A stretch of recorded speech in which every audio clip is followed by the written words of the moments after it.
Jour 1 sur la Northcape. Je viens de partir depuis une demi-heure. Moment chargé d'émotions pour moi. Ça a été assez dur d'arriver sur cette ligne de départ et du coup j'étais trop contente. Juste trop contente d'y aller et d'être sur mon vélo et de retrouver ce truc quoi. Donc voilà, là j'ai juste hâte, je suis dedans mais je me dis j'ai hâte d'être dans le dur, de me retrouver, de me repousser mes limites. Et du coup départ sous la pluie, mais bon j'ai jamais connu de course ultra sans pluie donc j'aurais sinon été dépaysée, ça aurait pas été drôle. Et donc là je suis direction du nord de l'Italie et l'objectif aujourd'hui donc c'est de passer l'Autriche et d'arriver jusqu'au sud de l'Allemagne, un petit peu en bas de Munich. L'idée ce serait de faire 300 et quelques, après on est parti tard, il pleut donc je vais voir, je vais ajuster et surtout s'il y a des orages ce soir, et j'essaierai de dormir plus tôt et repartir plus tôt, enfin il faudra que j'ajuste en fonction de la météo et de ses caprices. Voilà. Ça malheureusement c'était la seule vidéo avec une voix compréhensible, donc pour le reste ce sera de la voix off. Donc voilà, ça y est, on y est. Après quelques premières heures qui nous ont quand même permis de nous lancer sur la course sans trop de pluie, le déluge arrive. Impossible de rester au sec, on parle de trompe d'eau et il fait froid. C'est la première nuit et je dois déjà me résigner à prendre une chambre. Je pousse jusque la frontière côté allemand et trouve refuge tant bien que mal dans une auberge quelques heures. Au lendemain, je repars sous la pluie, direction Munich.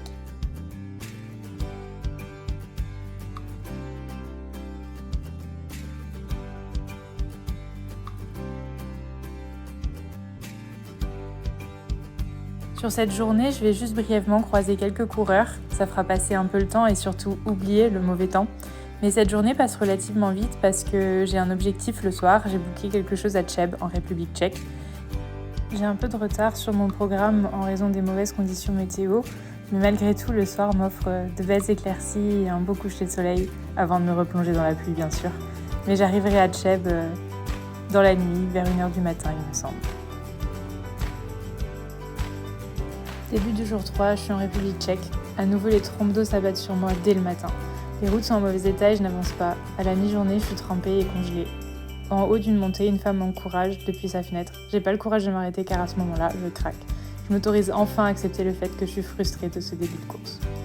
Oui, je m'étais préparée à avoir de la pluie, mais pas comme ça, pas dès le début. J'avais visualisé cette partie de course sous le soleil avec des arrêts glaces. On en est loin. À bout de force, je suis tombée sur un McDo. J'ai hésité à sortir la couverture de survie, mais je voulais pas inquiéter les personnes autour de moi. J'ai appelé un ami, je me suis réchauffée avec 2 grands cafés. J'y suis restée 1 heure, peut-être même 2. C'est le temps qu'il m'a fallu pour me ressaisir, pour me rappeler pourquoi j'étais là. Je suis repartie avec un meilleur mental. Un peu comme pour me faire oublier ces moments difficiles, la fin de journée a été beaucoup plus clémente avec moi et ça m'a fait du bien. Juste avant la nuit, je suis tombée sur Henry. On a décidé de pousser un bout ensemble afin de pouvoir essayer d'attraper le ferry le lendemain soir. On a donc seulement dormi quelques heures en bivouac avant, au petit matin, de lever le camp pour atteindre Berlin le plus tôt possible.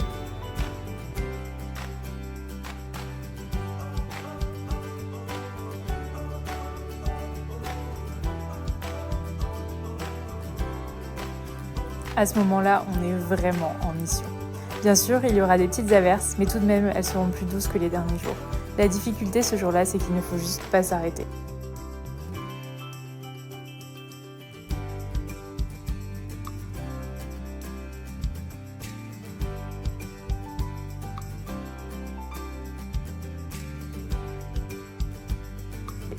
Le soir, on arrivera tout pile à l'aéroport. Pas le temps de manger ou de faire des courses, juste le temps de monter dans le ferry et ce dernier part. Je mange à la cafétéria avant de m'écrouler dans ma couchette. Je me rends compte que je suis blessée à cause de l'humidité à la selle et j'ai pas la force de gérer ça sur le coup. Je me dis que je verrai ça demain matin. Après une nuit passée sur le ferry, nous voilà enfin de l'autre côté dans les pays du Nord et pour moi pour la première fois en Suède.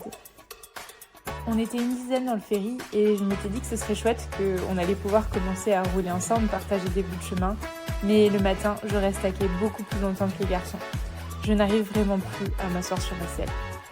Le temps de prendre un petit déjeuner en station-service, j'essaye de ne pas paniquer et je réfléchis à des solutions. Finalement, j'ai pas trop de possibilités. Donc, je change l'inclinaison de ma selle et troque le bib pour un legging en coton. Je repars, pas trop sereine, mais je veux tenter.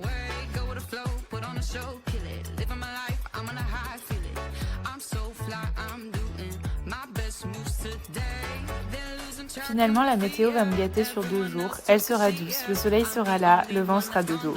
Le terrain est agréable, des belles routes, peu de dénivelé. Je peux me mettre principalement dans les prolongateurs.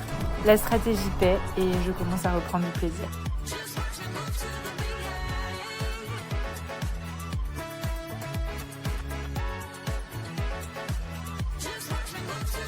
J'arrive enfin à me mettre dans ma bulle, mon mood de course. Je fais le tour de ma vie, je regarde le paysage. Je m'émerveille de tout, je chante et je parle aux animaux.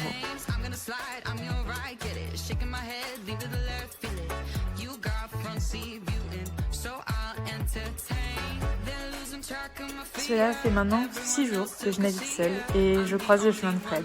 En fait, on avait échangé quelques mots dans le ferry, mais dans des états avancés de fatigue, donc pas plus que ça finalement. Tout de suite, on rigole et ça clique. À ce moment-là, je ne le sais pas encore, mais Fred va devenir mon compagnon d'aventure jusqu'à la fin.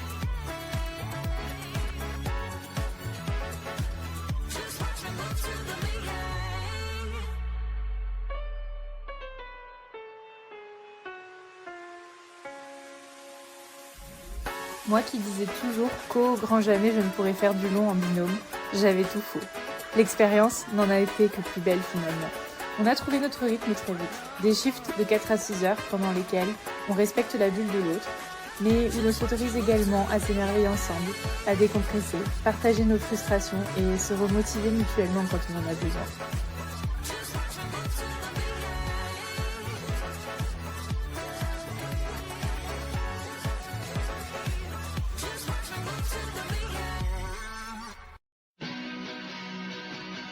Je ne sais pas pourquoi, j'avais toujours imaginé le côté négatif de la chose. Le fait de ne pas avoir le même rythme, les mêmes besoins en termes de ravito, de sommeil, etc. Certes, il a fallu s'adapter sur certains aspects et chacun avait ses responsabilités.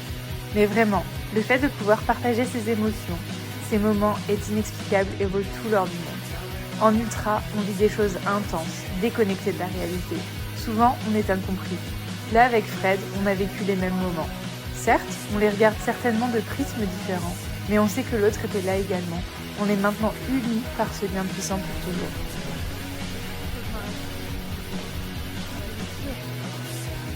Je ne te l'ai peut-être pas assez dit, donc encore une fois, merci mon Fred d'avoir rendu cette aventure plus douce.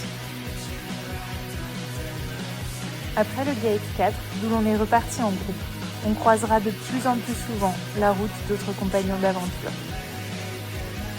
Certes, il y aura toujours des moments de pluie, mais les paysages seront incroyables. On va croiser des rennes à tout va et on va s'émerveiller à chaque instant.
Et cette fois-ci, je peux le dire,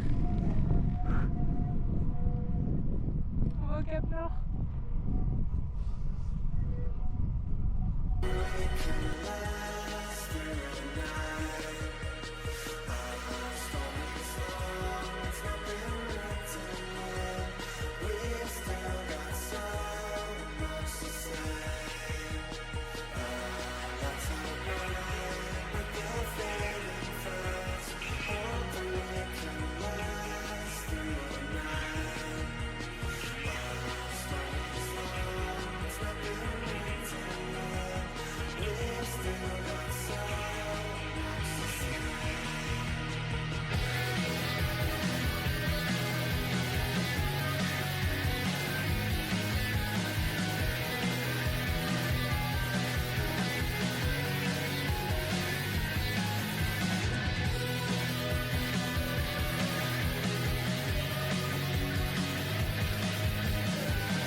Plusieurs semaines se sont écoulées et pourtant, je n'ai toujours pas les mots exacts à mettre sur cette arrivée. 4000 km, 12 jours, 8 pays traversés. Tout ça à la force de mes jambes et de ma tête. Je suis fière. J'en aurais vu des paysages incroyables. Rencontrer des visages qui m'auront marqué à jamais. Et ça s'explique pas. Vraiment, c'était un voyage intérieur et même si j'ai essayé de retranscrire au maximum ce que j'avais vécu, je ne peux malheureusement pas tout refléter. Quand je pars sur un ultra, j'aime me répéter que je reviendrai un peu changée, un peu différente. Et une fois de plus, ça n'a pas manqué.